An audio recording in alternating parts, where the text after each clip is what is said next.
We were already going into the 2020 election with people's ability to cast an absentee ballot easier, registering to vote easier, creating its own unique challenges, and then to add the conditions of a global pandemic on top of it, just add that much greater challenge to the situation. Now, we are so fortunate in Oakland County. We have the most amazing local clerks. We have an incredible elections director and staff here, an incredible county clerk that making sure that every vote gets counted and breaking through every barrier necessary to ensure that happens. We have that in place day in and day out. What we realized in looking across the country, the Wisconsin election, Georgia election, on the national stage, we saw what I would call a breakdown democracy and barriers clearly on display that made it harder for people to count their ballots. And so a number of us came together and thought that was absolutely essential. If we could get volunteers to step up to help make recommendations, we could actually lead in Oakland County in a way that, frankly, no other county has been able to lean into solving this problem.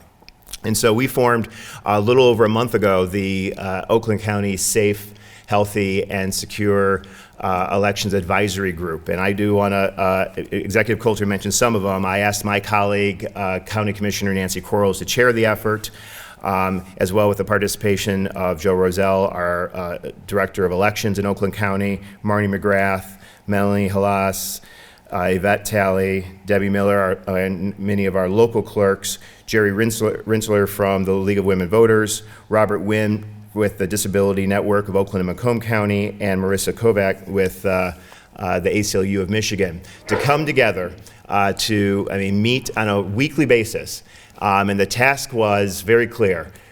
As quickly as we can make recommendations, we would bring it to the board, work with the executive, work with the Oakland County Clerk's office to actually put things in place. And you're going to hear some of those things in detail from the following speakers, but I'm happy to say that we have been advancing the policies of the recommendations of this committee in record pace.